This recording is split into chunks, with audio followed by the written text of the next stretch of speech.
The void of space expanded like a silent ocean, interrupted only by the intermittent glow of distant stars. On the edge of a lost star system, where galactic maps marked only darkness, the ship Eos Ascendant drifted like a small spark of life amidst the vastness. Inside, however, things were far from peaceful. A secret, buried under layers of encrypted data and forgotten legends, was beginning to unravel. A secret capable of shaping the fate of entire civilizations.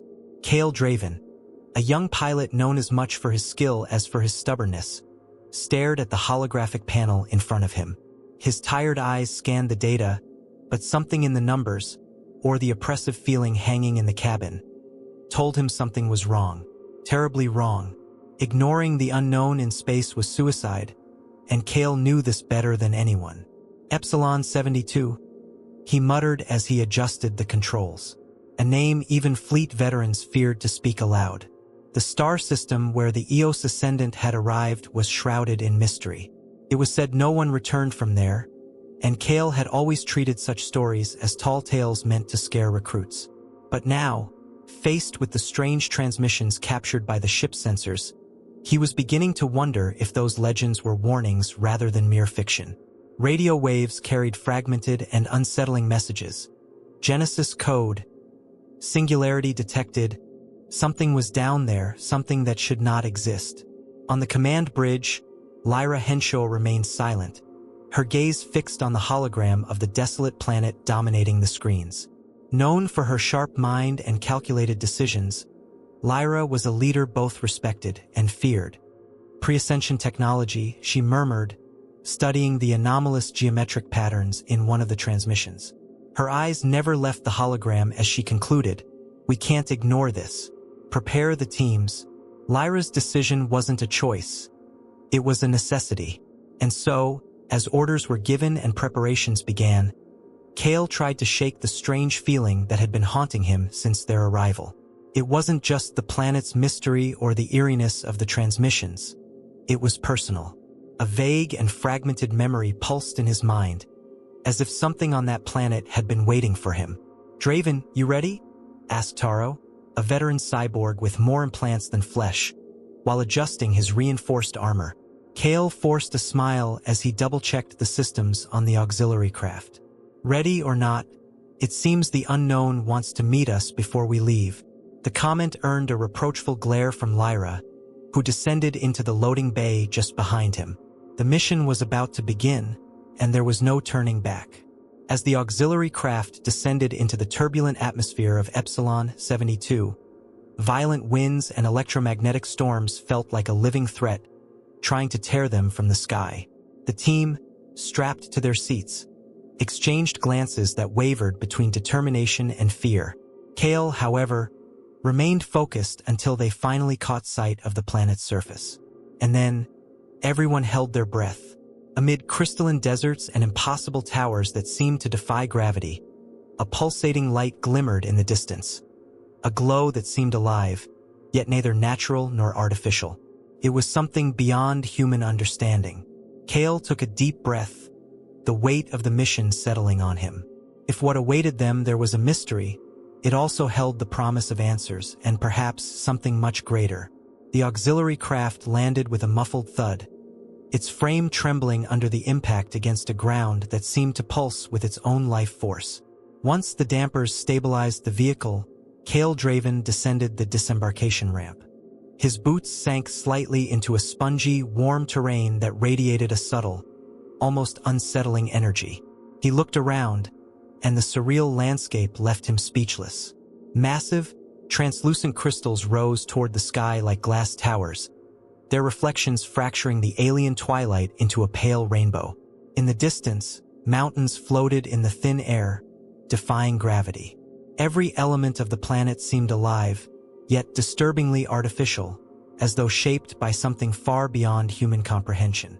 Kale activated the visor on his environmental suit and muttered to himself, "Hostile and fascinating terrain." Exactly as expected, right behind him, Lyra Henshaw stepped onto the surface, her eyes scanning the horizon with military precision. Beside her, Taro, with his cybernetic blades primed, walked in silence, while Ellis, the team's scientist, frantically scanned the environment with a handheld device. The scanner's hum broke the silence, and Ellis paused, frowning. "This doesn't make sense," she said, pointing at the readings.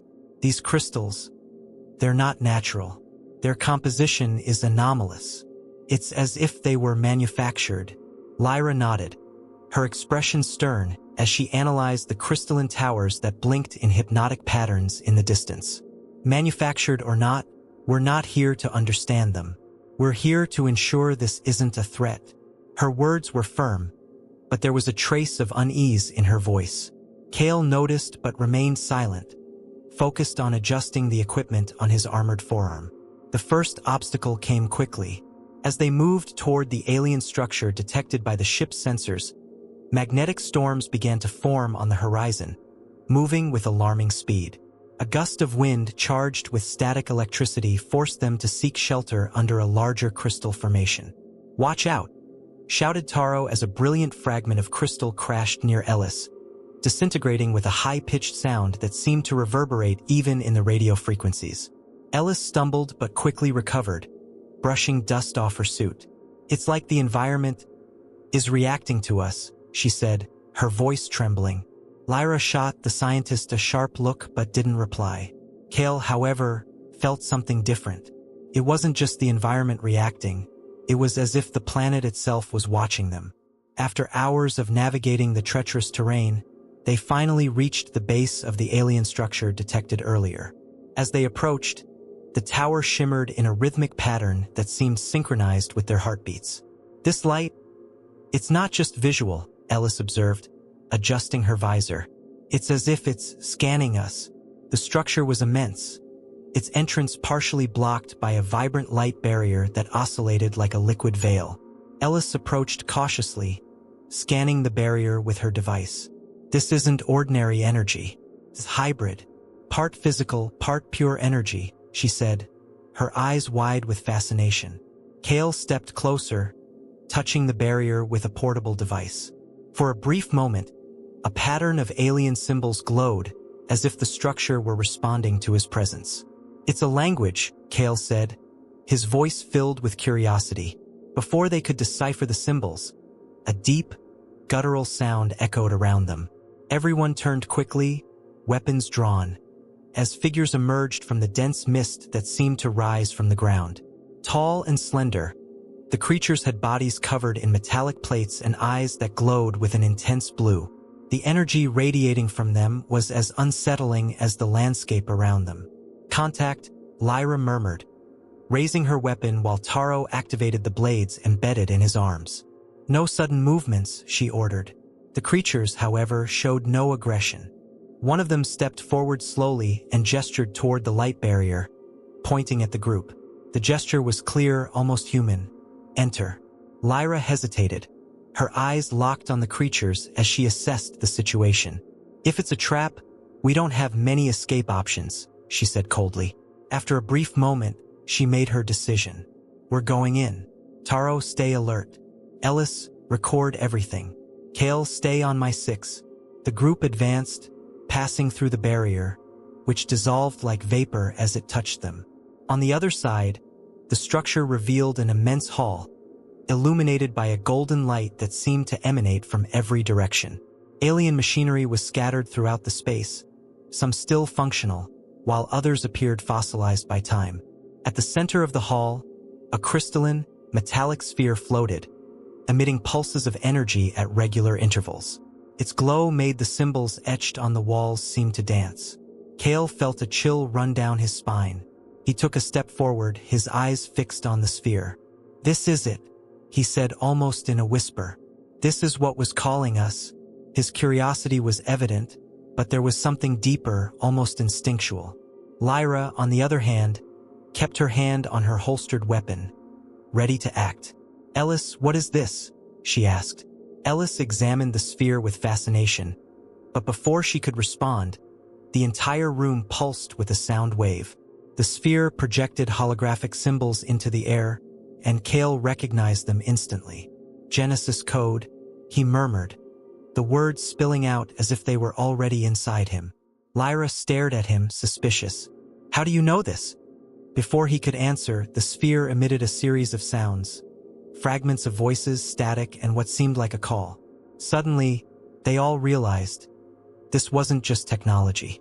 It was something alive, something that knew they were there. The hall was bathed in a pulsating golden light that seemed to possess a presence of its own, almost alive. The silence was broken only by the rhythmic sounds emitted by the floating sphere, which rotated slowly at the center of the room. Each pulse seemed to resonate within the team members' bodies, as if the structure was trying to connect with them. Kale Draven took a hesitant step forward, unable to look away from the alien object. It's calling us, he said, his voice barely audible. Taro followed closely behind him, his cybernetic arm ready to react at the slightest sign of danger. What if this is a trap? This thing could be luring us in like flies into a spider's web, he said, his tone laced with distrust. Lyra Henshaw, ever the strategist, kept her eyes on the alien figures that had guided them there. Though they didn't move, their presence was unsettling, like guardians of something untouchable. Trap or not, Lyra said, we need answers. And this thing seems to be the only one that can give them to us. Suddenly, the sphere reacted. A beam of intense light erupted from its core, projecting holographic symbols into the air around them. The patterns were complex but carried a rhythm, a logic that seemed to beg for decoding. Ellis, her eyes glued to the data, began working frantically on her scanner. It's a code, she murmured without looking away. More advanced than anything I've ever seen, but there's a pattern. This is language, is history. As Ellis worked, Kale began to feel a pressure in his mind, something familiar yet unsettling. He placed a hand on his head, struggling to process what was happening. This isn't just information, it's memory, he said, his voice faltering. Lyra turned sharply toward him. What do you mean, memory? Memory of what? Kale didn't answer immediately. Instead, he closed his eyes and allowed the images to flood his mind. He saw flashes of a planet similar to Epsilon 72, but vibrant and teeming with life. Crystal towers, floating cities, majestically alien creatures in harmony with technology beyond imagination. But then, everything changed. Darkness descended, a force incomprehensible, devouring everything in its path. It was more than physical destruction. It was as if the very fabric of reality was being torn apart. Kale heard a single word, repeated endlessly amidst the chaos. Genesis. He opened his eyes, gasping for air. They were like us, he said, his voice trembling. They built something grand, but they lost everything to a force they couldn't contain. This sphere, it's all that's left of them, and it's trying to warn us. Before he could say more, the sphere emitted another beam of light, this time directly at Kale. The energy enveloped him, suspending him mid-air as symbols glowed around him. Lyra instinctively drew her weapon, but Ellis shouted, "Wait, it's not hurting him." Kale floated motionless as the light pulsed around him. His expression shifted from fear to an odd understanding. When the light dissipated, he fell to his knees, his eyes wide with newfound clarity. "I saw everything," he said, gasping as Lyra helped him to his feet. "This sphere is a fragment of something greater, the Genesis core. It's a weapon, but it's also a warning. They created the core to try to contain the voracious consciousness, but they failed. And now it's coming for us." Silence fell over the group, broken only by the steady hum of Ellis's hologram. "If you're right," Lyra said, her voice tense, "then we need to find this core. We can't let it reach Earth." Ellis adjusted her scanner, her eyes widening as she deciphered the new data. "It's a map," she said, pointing to the symbols projected in the air. "It leads to an underground region on this planet. It looks like that's where the core is located, or what's left of it." Before they could discuss their next move, a sharp sound echoed through the hall, like metal scraping against metal. The alien figures, which had remained motionless until now, began to move, quickly heading toward the exit. Lyra raised her weapon, but Taro grabbed her arm. "Wait, they're not attacking us," Ellis examined the readings, her breathing quickening. Something's happening. The entire environment is changing. It's like something is waking up. Before they could react, the ground began to tremble, and the hall's golden light was replaced by a menacing red hue. Kale looked at the sphere, which now pulsed violently, as if responding to an invisible threat. "It's warning us," he said, his tone urgent. At that moment, an opening formed in the opposite wall, and a piercing sound heralded the arrival of new forms. Alien automatons, larger and more advanced than the previous figures, began to emerge, their metallic frames glowing with the same red energy filling the hall. "Defend yourselves," Lyra shouted as she fired at the first advancing automaton. Taro activated his blades, fighting with lethal precision against the enemies. Kale, still shaken, grabbed his weapon and tried to help, while Ellis hid behind an alien machine, trying to protect her scanner. "We need to get out of here," Taro yelled, cutting down another automaton. Lyra nodded, her mind racing to find an escape route. Suddenly, the sphere reacted again, emitting a shockwave that disabled some of the nearby automatons. "It's helping us," Kale said, watching the sphere with a mix of fascination and fear. But Lyra remained cautious. "Or using us. Either way, we need to get out of here and follow that map before it's too late." With the creatures temporarily disabled, the team rushed toward the exit indicated by the map. As they fled, Kale glanced back, feeling the connection to the sphere still pulsing within him. He knew that what lay ahead would be more dangerous than anything they had faced so far, but he also knew they couldn't turn back.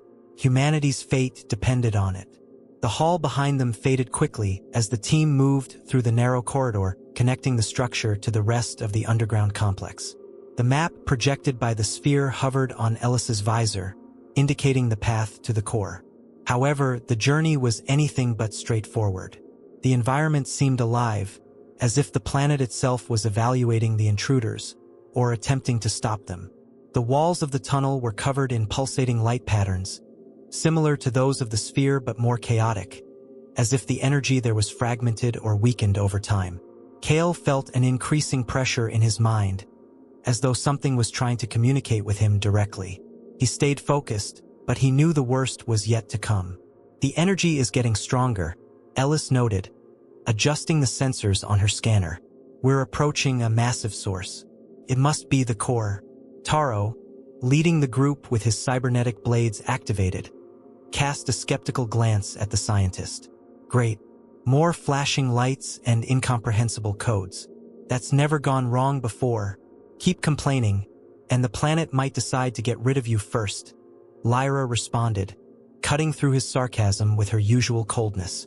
Despite her tone, everyone knew she was just as tense as they were. The danger was palpable, and with each step, the air seemed to grow heavier. They reached a massive chasm, a colossal rift separating the tunnel from the next point on the map. On the other side, a narrow path led to a glowing portal that pulsed in sync with the projected map. However, the obstacle was monumental. Between them and the other side lay an unstable magnetic field, visible as sparks dancing in the void. "This is a problem," Ellis said, frowning as she examined the field. "Crossing without additional protection could overload our suits. And if our systems fail down here..." She didn't need to finish the sentence. Everyone understood what that would mean. Lyra glanced at the portal on the other side, then at the sphere hovering calmly near Kale. "The sphere led us here. Maybe it can help us cross." Taro rolled his eyes. "Great. Now we're putting our lives in the hands of an alien artifact we barely understand. Not like we're at enough risk already." Despite his sarcasm, he prepared his blades, ready for anything. Kale stepped forward, feeling the sphere respond to his proximity. "It didn't bring us here to kill us," he said with a confidence that surprised the others. "I can feel it. We have to trust it." Without waiting for a response, he approached the edge of the magnetic field. The sphere pulsed with blue and green lights, as if affirming his words. As Kale stepped into the field, an oppressive heat enveloped his suit, but he kept moving forward. Each step felt like a battle against gravity, But miraculously, the field didn't critically affect him. The sphere floated ahead of him, stabilizing the energy around him. He reached the other side and turned to the rest of the group. "It's safe, as long as the sphere guides us." Reluctantly, Lyra gave the order to cross. One by one, they followed Kale's path, trusting the sphere's protection.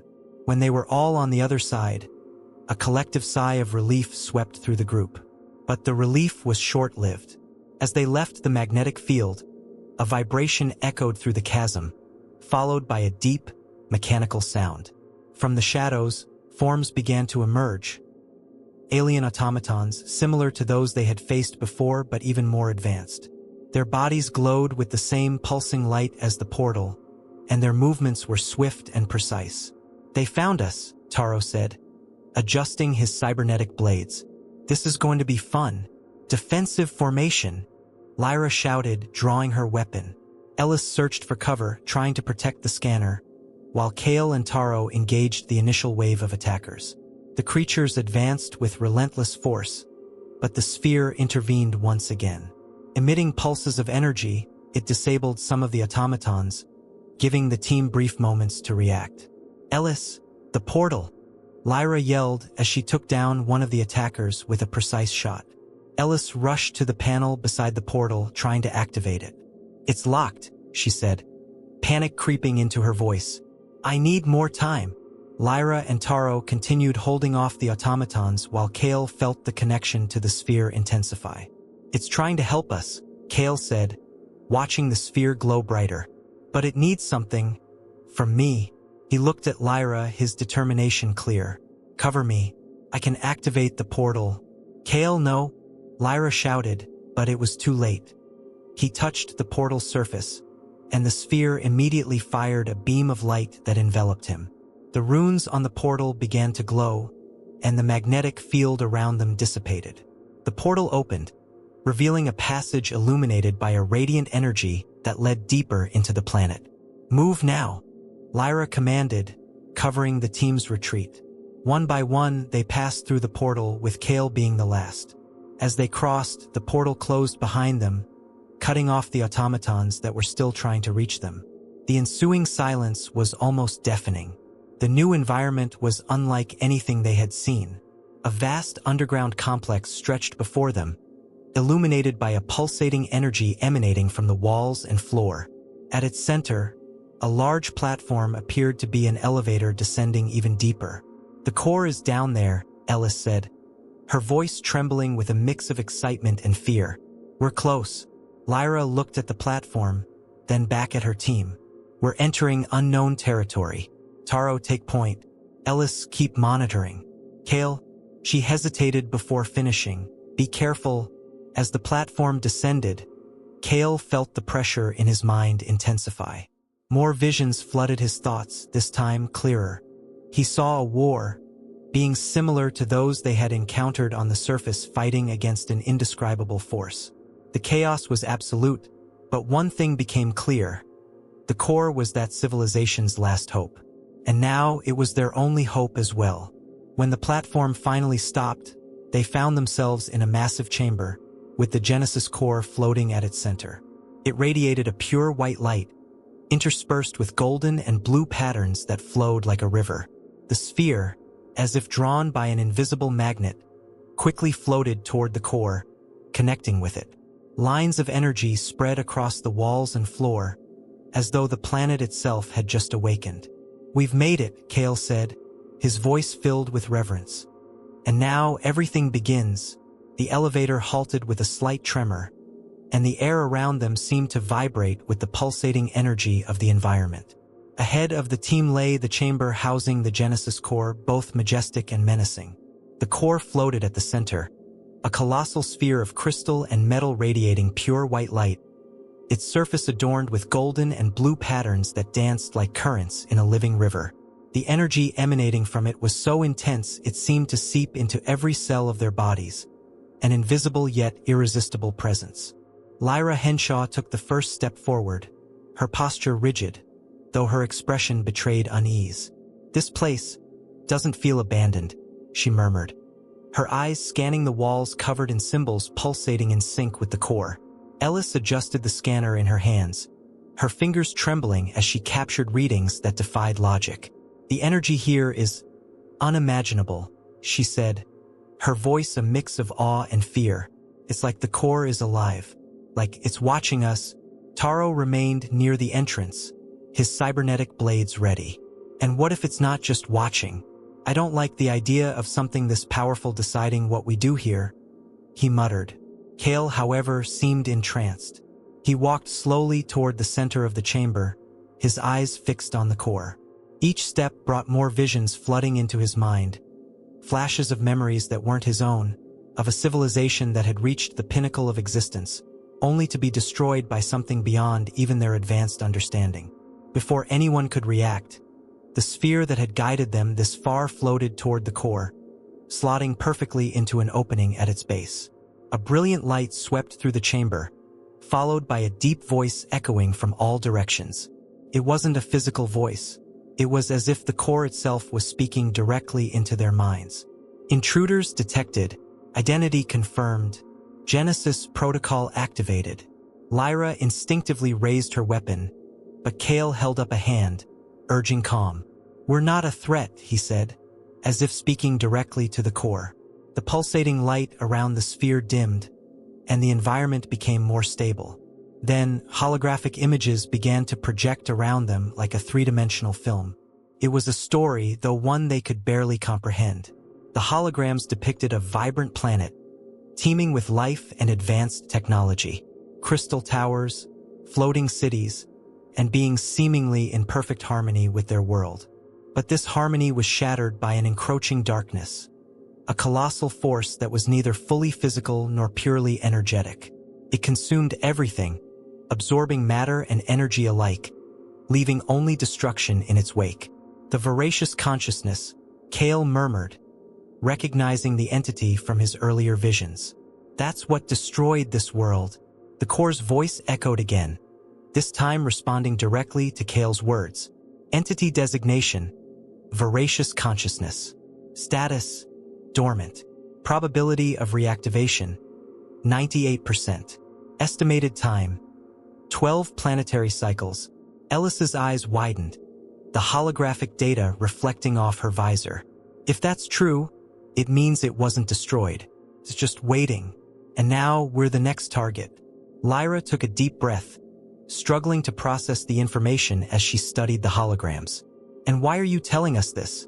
she asked the core, her voice firm despite the tension. "Why didn't you destroy this thing when you had the chance?" The core's response was unrelenting.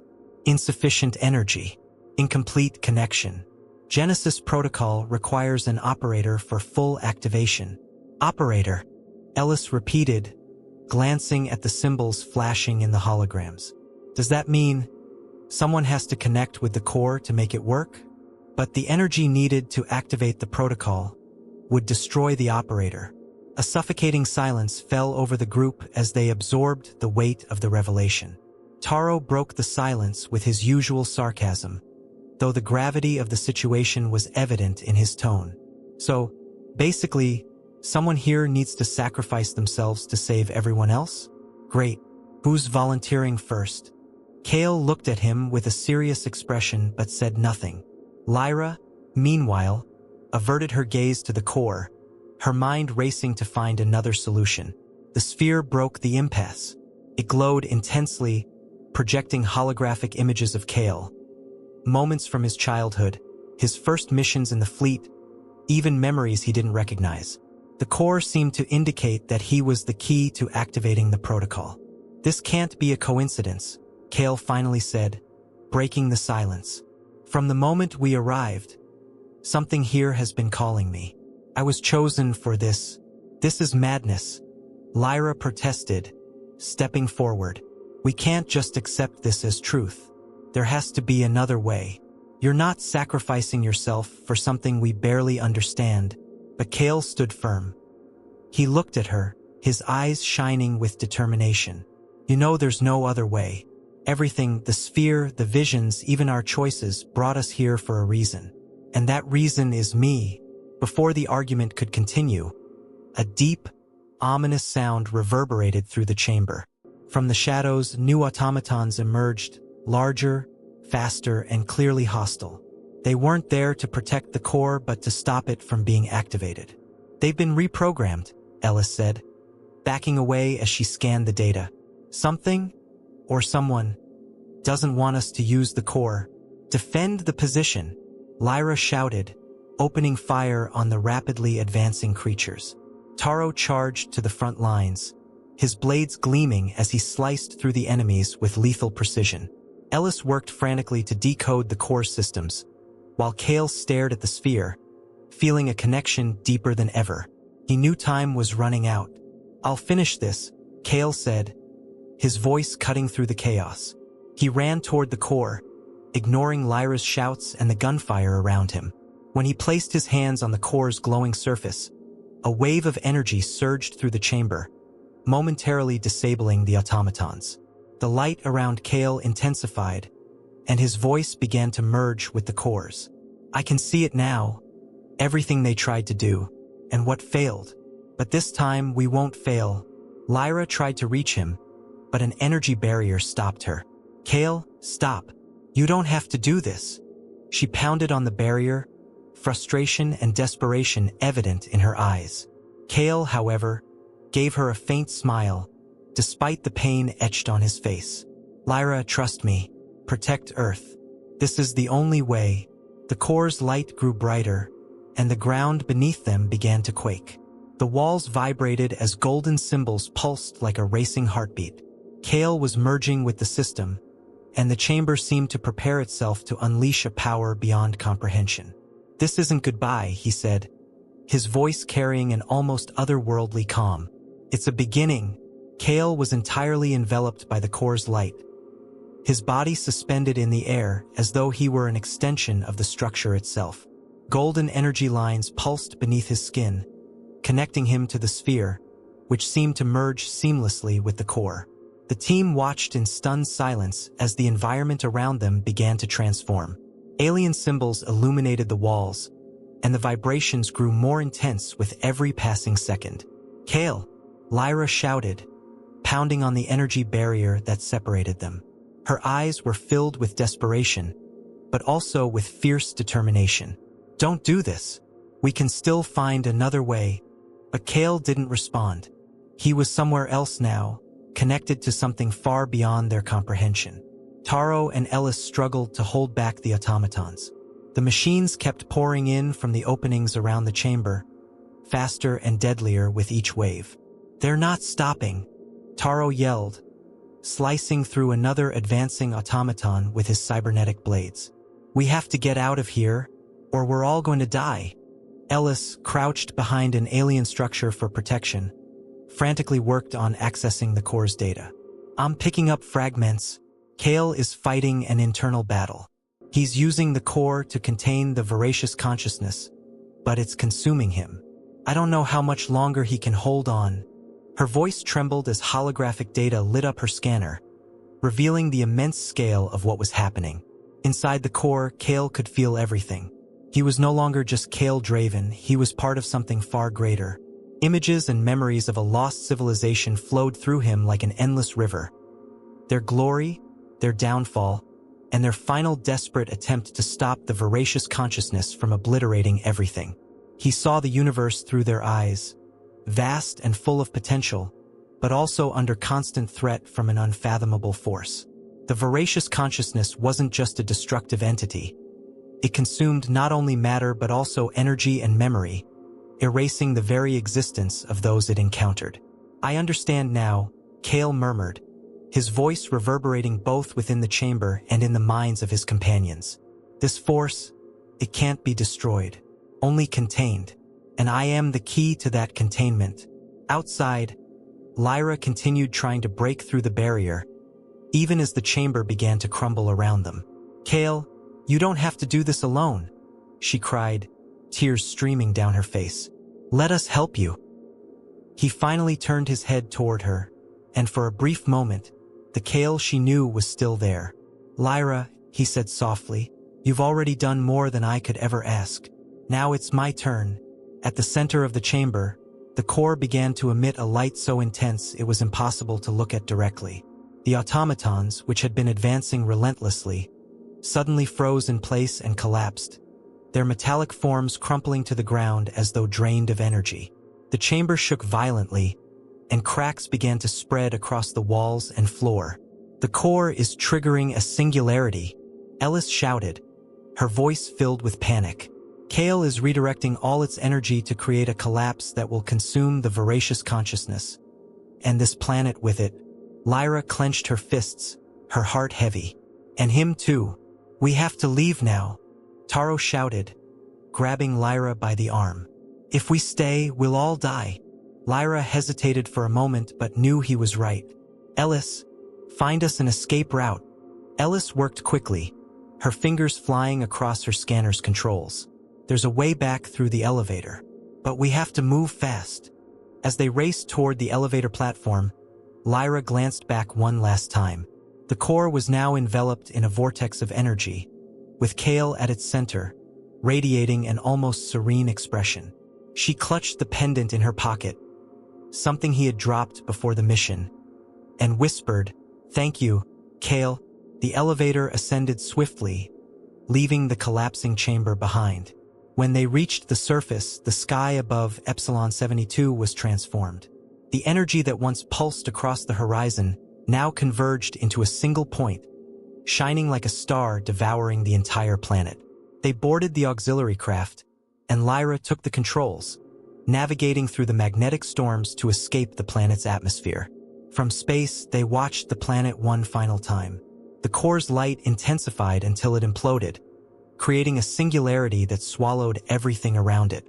The silence aboard the craft was heavy, each member lost in their thoughts. Ellis finally broke the silence, staring at the data on her screen. The voracious consciousness. It's contained. At least for now.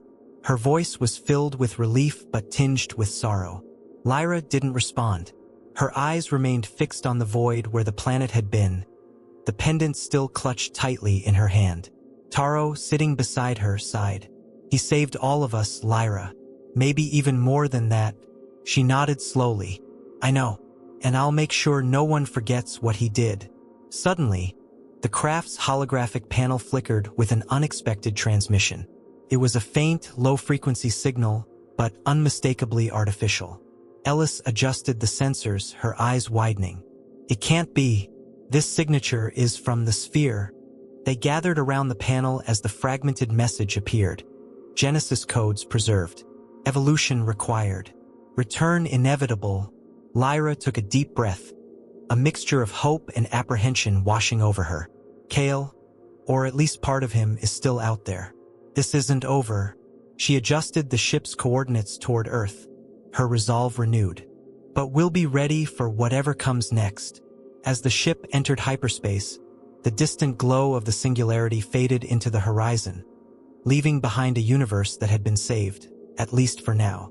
The auxiliary craft floated silently in the void of space, leaving behind what remained of Epsilon 72, or, more accurately, what no longer remained. The planet had vanished, consumed by the singularity created by the Genesis core. Yet, instead of absolute destruction, there was something new on the horizon. An eerie, almost supernatural calm, as though the universe itself had paused to take a breath. Inside the craft, the silence was equally heavy. Each team member was lost in their own thoughts, processing the magnitude of what had just transpired. Ellis stared at her holographic tablet, analyzing the fragments of data she had managed to save. The singularity. It was created to contain the voracious consciousness, she said, breaking the silence. But it's only temporary. Eventually, it will try to escape. The question is, when? Lyra Henshaw, seated at the control panel, stared out into the void through the front window. The light of distant stars reflected in her eyes, though her mind was elsewhere. She held the pendant Kale had left behind, turning it gently between her fingers. "He knew," she replied, her voice carrying a mix of sadness and deep respect. "He knew what he was doing wasn't a permanent solution, but he gave the universe a second chance. And that's more than any of us could have asked for." Taro, sitting off to the side with his cybernetic blades retracted, sighed and shook his head. He sacrificed himself so we could live. That's what matters. Whatever happens next, he bought us time. And time is everything. Despite his pragmatic tone, there was an uncommon depth in his voice, as if he were reflecting on something he rarely admitted. Ellis, however, looked troubled. Even so, we lost so much. The core, the sphere, all the knowledge of that civilization. It's all gone. We have nothing to prove what happened here. Nothing to prepare us for what's coming. She glanced at Lyra, hoping for some reassurance. But Lyra remained silent, her gaze still fixed on the infinite expanse before them. Suddenly, the holographic panel flickered with an unexpected notification. A faint, almost imperceptible transmission broke through the ship's frequencies. Ellis quickly adjusted the controls, her eyes widening as the data resolved. It can't be. This signal is from the sphere. But it was destroyed. The team gathered around the panel as the fragmented message came into focus. Though incomplete, it was clear enough to leave them speechless. Genesis codes preserved. Evolution required. Return inevitable. The silence that followed was heavy with meaning. Lyra finally broke it, clutching the pendant tightly in her hand. That means he succeeded. Somehow, Kale preserved what mattered. The sphere, the core. A part of him is still out there. She turned to the crew, her voice steady but filled with emotion. And that means this isn't over. He gave us time to prepare. Now, we have to make sure humanity is ready. Ellis nodded slowly, recording the message as she struggled to process the flood of emotions. If evolution is necessary, maybe that means we have to use this time to become something more, something capable of facing what's coming. Taro snorted softly, though it wasn't out of disdain. It was closer to acceptance. Well, as long as it doesn't mean more sacrifices like his, I guess we can try. Lyra adjusted the ship's controls, setting a course back to Earth. This time, her expression was one of determination. Kale gave everything for this.